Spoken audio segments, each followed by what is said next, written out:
Salam, bertemu lagi kita semua. Selamat menikmati video kami. Mohon maaf jika kami ada salah. Semoga kita baik-baik saja. Salam. Sekarang masuk ke video. Sabilal Rasyad Datuk Bendaharo. Tentu saja kemungkinan tidak asing di telinga kita. Terlebih bagi para orang-orang yang pernah mendengarnya. Disebutkan menurut informasi yang beredar bahwa Sabilal Rasyad Datuk Bendaharo adalah seorang tokoh nasional Indonesia. Dikenal sebagai politikus dan pejuang kemerdekaan. Beliau berasal dari Minangkabau. Memiliki latar belakang sosial yang kuat sebagai bagian dari masyarakat adat di Sumatera Barat. Dalam dunia pemerintahan Republik Indonesia, Sabilal Rasyad Datuk Bendaharo pernah menjabat sebagai Menteri Tenaga Kerja. Kemudian menurut informasi yang beredar bahwa Sabilal Rasyad Datuk Bendaharo adalah seorang tokoh penting. Terlibat dalam perjuangan kemerdekaan Indonesia. Kemudian berperan aktif dalam pemerintahan pasca kemerdekaan. Jabatan yang pernah diemban beliau adalah Menteri Tenaga Kerja dalam Kabinet Ali Sastroamidjojo II. Masa jabatan beliau berlangsung dari tanggal 24 Maret tahun 1956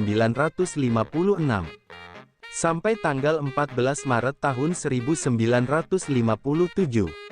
Dalam posisi tersebut, beliau bertanggung jawab atas kebijakan-kebijakan ketenagakerjaan pada masa transisi dan konsolidasi nasional pasca revolusi fisik. Kemudian menurut informasi yang beredar bahwa Sabilal Rasyad Datuk Bendaharo lahir pada tanggal 9 Agustus tahun 1908. Jabatan sebagai Menteri Tenaga Kerja dipegang oleh beliau selama periode Kabinet Ali Sastroamidjojo II. Yang dimulai pada tanggal 24 Maret tahun 1956 dan berakhir pada tanggal 14 Maret tahun 1957. Kemudian menurut informasi yang beredar bahwa Sabilal Rasyad Datuk Bendaharo lahir di Maninjau, sebuah wilayah yang terletak di Kabupaten Agam, Provinsi Sumatera Barat. Daerah ini dikenal sebagai salah satu pusat penting dalam sejarah pergerakan nasional Indonesia, khususnya dari kalangan Minangkabau. Kemudian menurut informasi yang beredar bahwa Sabilal Rasyad Datuk Bendaharo diangkat menjadi Menteri Tenaga Kerja karena rekam jejak beliau sebagai pejuang kemerdekaan dan keterlibatannya dalam kegiatan politik nasional. Keterwakilan tokoh-tokoh dari Sumatera Barat yang aktif dalam membentuk negara Indonesia merdeka, menjadikan beliau sosok yang memiliki legitimasi dalam pemerintahan pusat. Selain itu, pengalamannya yang luas di bidang sosial dan kepemimpinan, menjadikan beliau tokoh yang dipercaya dalam menangani urusan tenaga kerja yang saat itu sangat strategis. Kemudian menurut informasi yang beredar bahwa Sabilal Rasyad Datuk Bendaharo menjalani perjalanan kariernya dengan aktif dalam kegiatan politik dan pergerakan nasional pada masa penjajahan Belanda dan Jepang. Setelah kemerdekaan Indonesia diproklamasikan, beliau terlibat dalam berbagai peran penting dalam pembangunan bangsa. Proses pengangkatannya sebagai menteri terjadi melalui mekanisme penyusunan kabinet oleh Perdana Menteri Ali Sastroamidjojo dalam pemerintahan parlementer. Selama masa jabatannya, beliau ikut merumuskan kebijakan ketenagakerjaan yang relevan dengan kondisi Indonesia yang sedang membangun kembali struktur sosial dan ekonominya pasca revolusi. Dalam konteks sejarah politik Indonesia, Sabilal Rasyad Datuk Bendaharo merupakan representasi tokoh Minangkabau yang menapaki jenjang kekuasaan nasional pada masa pasca kemerdekaan. Latar belakang sosial sebagai datuk dalam sistem adat Minangkabau memberinya legitimasi kultural yang kuat, sekaligus memperlihatkan bagaimana struktur sosial tradisional mampu bertransformasi menjadi modal politik dalam negara modern. Tradisi kepemimpinan di Minangkabau yang menekankan musyawarah, kepandaian berbicara, dan tanggung jawab sosial, tercermin dalam gaya kepemimpinan beliau ketika menjabat dalam kabinet. Dari sudut pandang sejarah pergerakan nasional, keterlibatan Sabilal Rasyad Datuk Bendaharo dalam perjuangan kemerdekaan menunjukkan kesinambungan antara elit lokal yang terdidik dan gerakan nasional yang semakin menguat pada awal abad ke-20.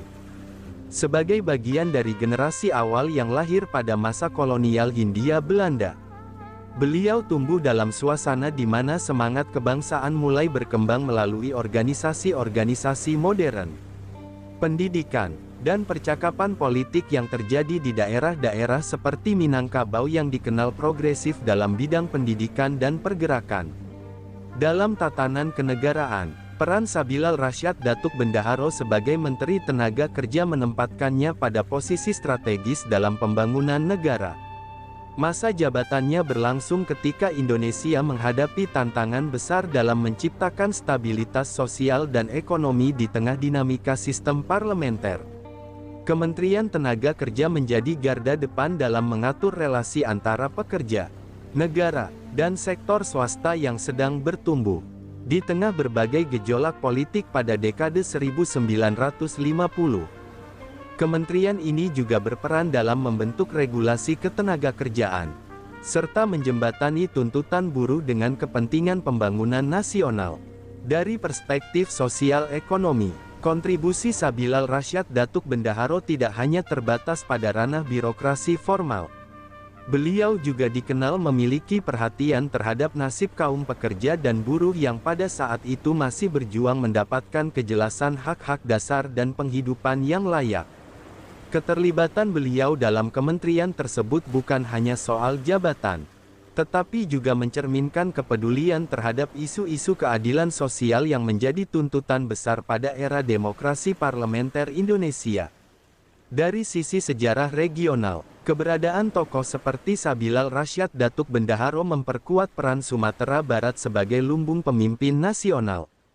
Bersama tokoh-tokoh besar lainnya dari Minangkabau seperti Muhammad Hatta, Agus Salim, Tan Malaka, dan Sultan Syahrir, beliau menambah daftar panjang putra daerah yang berkontribusi dalam pembentukan dan pengelolaan Republik Indonesia.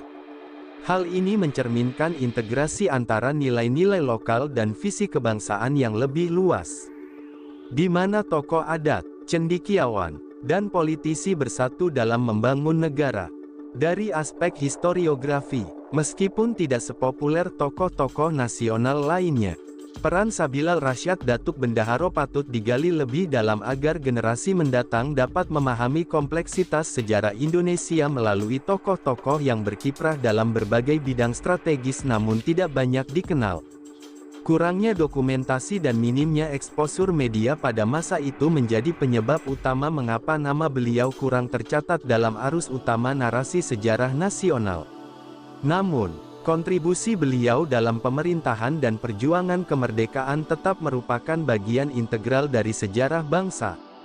Dalam tinjauan nilai dan keteladanan, Sabilal Rasyad Datuk Bendaharo mencerminkan figur pemimpin yang berasal dari akar budaya lokal namun mampu menjawab tantangan kebangsaan. Nilai-nilai adat yang beliau anut tidak menjadi penghalang bagi peran nasional, justru menjadi fondasi moral dalam menjalankan tugas kenegaraan. Keteguhan dalam menjaga prinsip, serta komitmen terhadap kemajuan bangsa merupakan warisan penting yang layak untuk dikenang dan dijadikan inspirasi dalam kehidupan berbangsa dan bernegara. Sumber referensi Google Chrome dan ChatGPT. Di balik kemajuan suatu bangsa, tentu kita tahu akan ada selalu sosok-sosok yang memberikan pengaruh besar, meski sering tak terlihat. Mereka bukan hanya terkenal karena jabatan, tetapi karena dedikasi dan ketulusan dalam bertindak. Tokoh atau figur seperti itu tentu kita tahu lahir dari berbagai latar belakang. Ada yang berasal dari desa kecil, dan ada pula yang tumbuh di tengah kota yang ramai. Tentu kita tahu bahwa tokoh bukan hanya soal ketenaran. Tokoh adalah tentang peran. Mereka bisa menjadi seorang guru yang sabar mendidik di pelosok negeri, atau seorang warga biasa yang peduli terhadap lingkungan dan konsisten menjaga kebersihan kampungnya. Semoga apa yang kami sampaikan bisa bermanfaat, menambah wawasan, dan jadi motivasi positif untuk kita semua. Dan tentunya semoga kita semua selalu diberikan kesehatan, selalu dilancarkan rezeki, selalu dimudahkan segala urusannya. Dan jika Anda mempunyai pertanyaan atau komentar atau saran, langsung saja tulis di kolom komentar. Kami sangat terbuka buat masukan yang membangun supaya kedepannya bisa lebih baik lagi. Jangan lupa like, share, subscribe biar Anda tidak ketinggalan konten-konten seru dan bermanfaat. Tetap semangat, jaga kesehatan, dan terus jadi versi terbaik dari diri Anda. Sampai berjumpa di video selanjutnya. Salam hangat dari kami semua dan selamat beraktivitas. Jika ada salah kata atau penyampaian yang kurang pas, itu murni kami pribadi yang salah. Terima kasih banyak, mohon maaf yang sebesar-besarnya. Semoga kita dan orang tua kita masuk surga, amin, salam damai.